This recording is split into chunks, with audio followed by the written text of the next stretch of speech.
OP Shukla 100 शब्द प्रति minute.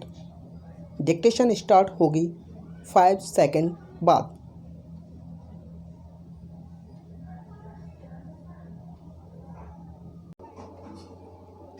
Start.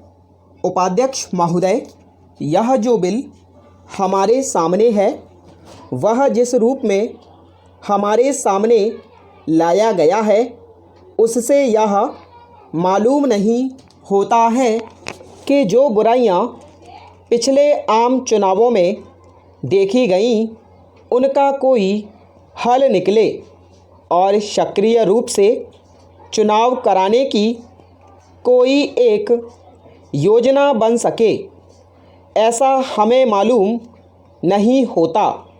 इसलिए कई बुराइयां जो पिछले आम चुनावों में हमारे सामने आई हैं उनको दूर करने का कोई प्रयत्न नहीं किया गया। इसमें कई बातें ऐसी हैं जिनको ठीक किया जा सकता था। जब इस तरह का बिल हमारे सामने आया है, जब किसी चीज़ को बदला जाना है तो उसके बारे में अच्छी तरह से सोच समझकर सभी आवश्यक परिवर्तन कर लिए जाते हैं। लेकिन ऐसा लगता है कि कुछ जल्दबाजी में एक दो परिवर्तन करने के लिए यह बिल हमारे सामने लाया गया है। मैं कुछ कहना चाहता हूं कि भारत में जिस ढंग से आम चुनाव कराए जाते हैं उससे हम इस देश में प्रजातंत्र कायम रख सकेंगे। यह नहीं माना जा सकता। अगर आप ऐसा मानते हैं तो मुझे केवल यह कहना पड़ेगा कि एक बड़ी गलतफहमी में हम लोग हैं। जैसा कि कल यहाँ पर कहा गया, बड़े पैसे का चलन इन आम चुनावों में होता है, उसको रोकने की कोशिश होनी चाहिए।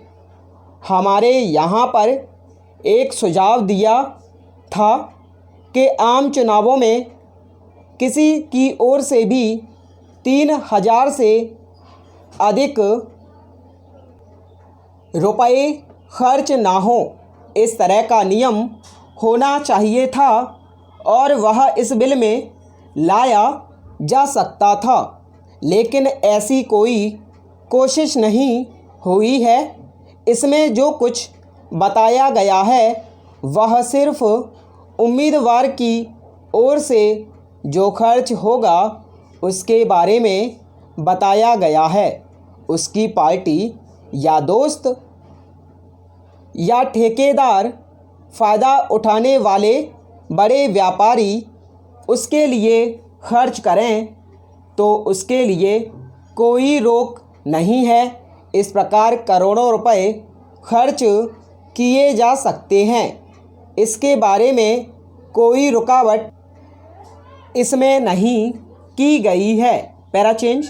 मैं यह जानना चाहता हूं कि एक तरफ आप कहते हैं कि स्वतंत्र चुनाव हो और एक सही जनमत का चित्र सामने आए, परंतु जब इस तरह से खर्च होगा और उसके लिए कोई रोक नहीं होगी तो कैसे सही लोकतंत्र और जनमत इस देश में कायम हो सकेगा?